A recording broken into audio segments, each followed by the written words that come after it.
All right. What's going on, everybody? It is week three. That's right, week three. We are almost at the halfway point. As I mentioned, over the next week, I will be reaching out to you guys to set up some individual calls. Just make sure that everything's going really well for you guys. See if there's any areas that I can help you in. If there's any areas that you feel like uh, you just are kind of struggling with or could just use some added help.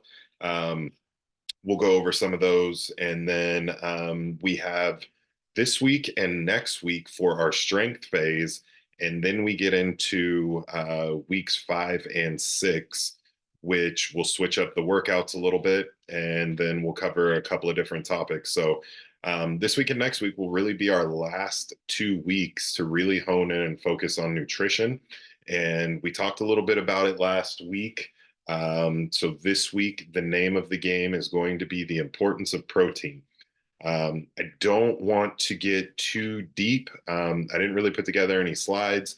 What I really want to get through in the next 15 to 20 minutes, I'm going to keep this one short, is I would love to see everybody start tracking what they're eating.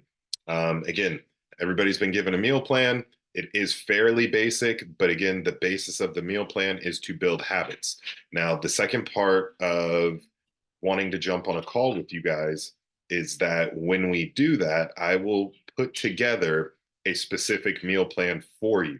So the first 3 to 4 weeks, the goal was to just get eating into a place where we're building good habits and prioritizing protein, making sure that we're eating whole foods, opting for nutritious snacks, and trying to slowly wean off of processed foods and unregulated eating. And when I say unregulated eating, I just mean in the sense of not having a plan. A lot of times that can do a big detriment when you don't have your food planned out.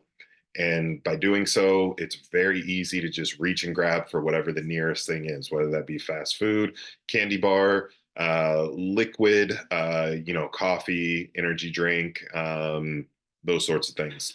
So, and when I say coffee, I'm talking like the mocha frappuccino things. And when I say energy drinks, I'm talking like full sugar Rockstar and Monsters, which can easily be anywhere from 200 to 400 calories. So we want to make sure we're fueling our body with good, clean sources. It's going to make us feel better. It's going to help us perform better. And the name of the game, which we're going to talk about today, is it's going to help us recover better. So what I really want you guys to do over the next several weeks will be track your food. Some of you might already do this. There's a couple of apps that I will go through. I specifically use MyFitnessPal, but Chronometer is a really good one, and MacroStacks is also a great one. So three options. MyFitnessPal has probably been around the longest. It's very easy and simple user interface. So definitely download that and jump on if you have not. I will share my screen with you here, and we'll just kind of walk through the things that I track throughout the day. It's funny because even though I eat the same things pretty much every single day, I still put my food in. And the reason I do that, and I usually will do it the night before, is because that way it allows me to see what I need to have to make sure that I'm hitting my goals. For me, it's not so much about, am I eating this or should I not be eating that? And that's what I don't want it to be for you guys. For me, it's just to have the plan of, okay, tomorrow I know I'm going to eat these things. As long as I eat that, that is my targeted goal. If I want to go have a beer with some friends, or I want to have, a cookie that the kids made last night, then I can do that so long as I hit my targets in the other areas. So when I say targets, what are the other targets? Well, those are going to be our macronutrients. And there are three key macros. Well, there really only are three macronutrients, and that's proteins, carbs, and fats. I'm not going to get into the nuance of how many grams equal how many calories. Just know that protein is what we want to prioritize moving forward from this point on. And the reason being is it has a plethora of, I haven't used that word in a minute, it has a plethora of benefits behind it. One, it's the most satiating, meaning that it will fill you up over all of the other macros, over both carbohydrates, which your body will typically burn very quick. If you've ever noticed, like you can eat candy and sugary things and potato chips and those sort of things all day long, and it seems like you never really get full. But sit down and eat an 8-ounce steak, and I promise you probably won't eat nearly as much after that as you would if you were just eating a bag of gummy worms and some potato chips and that sort of thing. So it's the most satiating. It utilizes the most energy to break down. So calorically and metabolically, your body has to work harder to break it down and utilize it. So it keeps you fuller longer. It takes longer to break down. It helps with recovery. So in regard to the workouts, just overall muscle repair, protein carries branched chain amino acids within it, things like leucine, and there's a handful of other ones, but leucine is one of the best when it comes to repairing your muscles. So a couple of benefits on that. We want to prioritize protein anytime you're eating. And I talked about this, I believe, last week after how to build your plate out, is always start when you're eating with your veggies, then your proteins, then move to your carbohydrates. And the reason being is it'll actually help stabilize your blood sugar. If you just eat carbs, your blood sugar will spike really quick and you'll feel really good, but then you'll get that crash. And I'm sure we've all had that. So by prioritizing protein, it helps stabilize blood sugar during meals. It'll help keep you fuller longer. And again, it will help with recovery. So that's the importance of protein. Carbohydrates, it is one source of fuel for the body. Now, your body can switch between using fats and carbohydrates. Carbohydrates are generally the most readily available form of energy that your body will use. And whatever it does not use, it will store. So when it comes to carbohydrates, I always say, again, opt for whole foods, usually things that are lower glycemic. And again, we don't have to really get into a lot of it.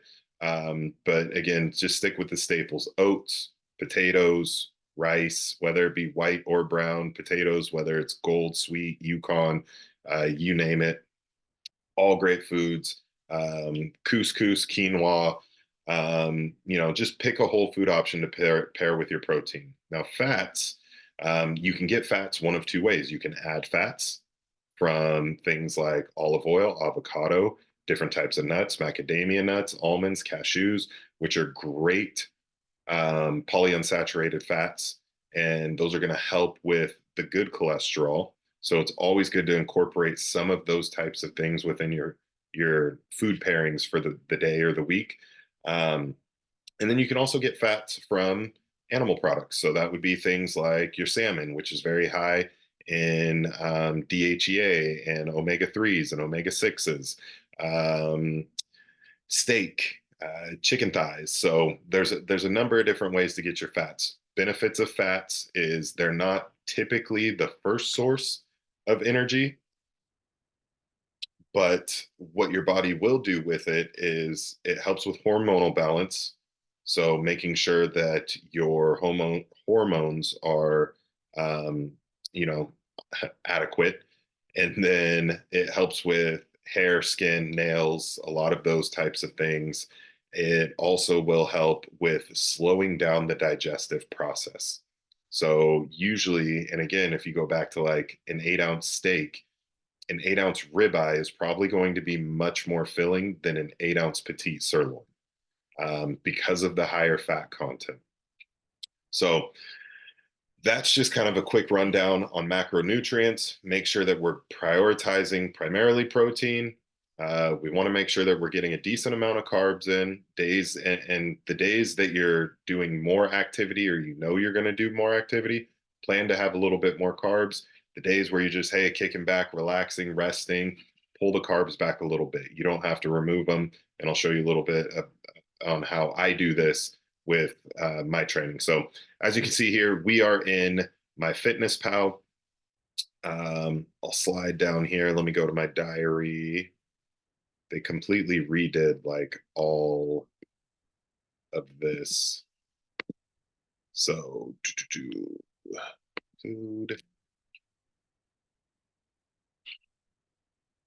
All right, so this is my food diary for today. Again, I input all of this the night before. I do it from my phone, and it takes me about 5 minutes. It literally takes me about 5 minutes. The good thing about this is if you eat a lot of the same foods or meals, you can save those meals. So you could just input like daily breakfast, and it'll pop it right in there. I like to switch things up a little bit, and that's the other reason I use this is just so that I know I'm hitting my total protein target. So if we come down to the bottom, you'll see my daily goals.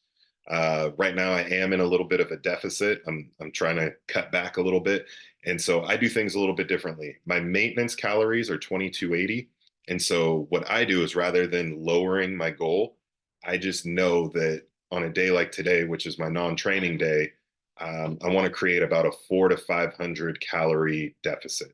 I like to work in ranges, so rather than just removing it down to 1800, I keep it right at where my maintenance is. So if I didn't want to lose weight, I didn't want to gain weight, it'd be at 2280.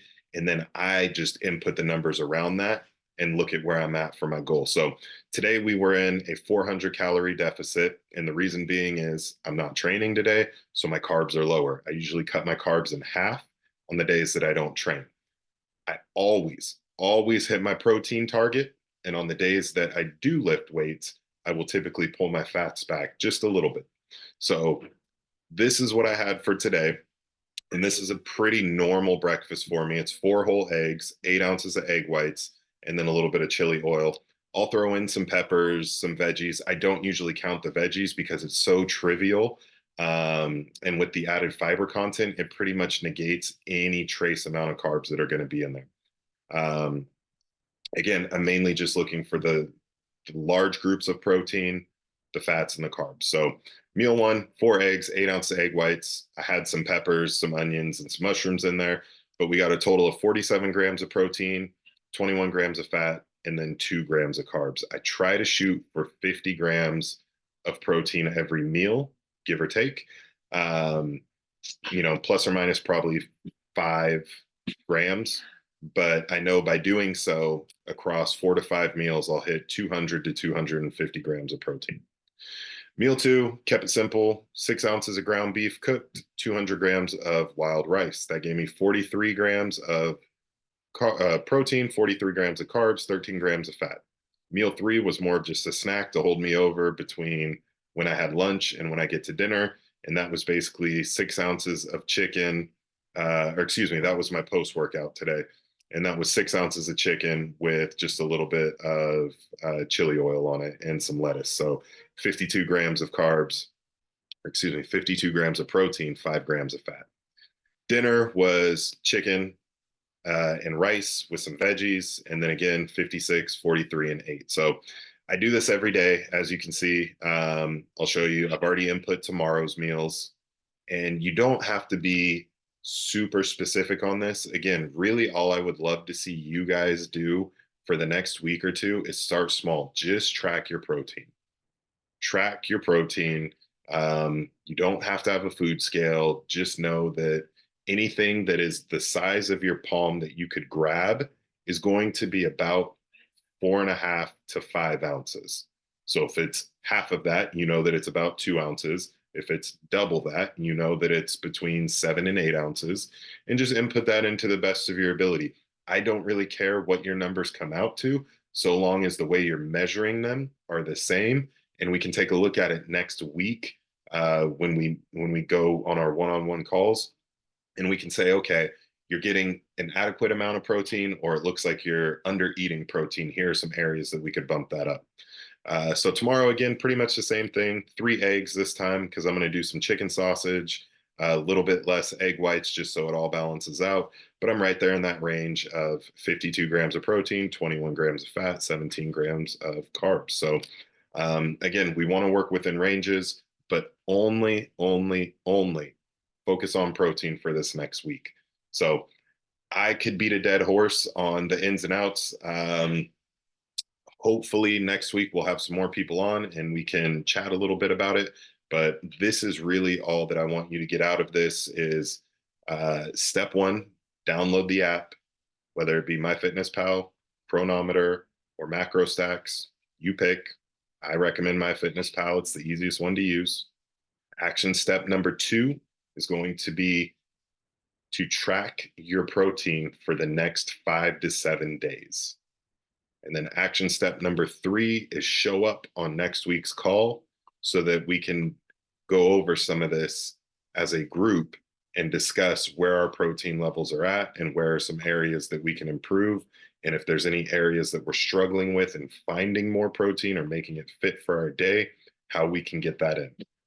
So keep doing the work, you guys. We're doing great. Next week is week 4. It's the halfway point. It's crazy. We're already almost halfway done, or halfway through this, I should say. And I will see most of you tomorrow at our training session. So have a good night.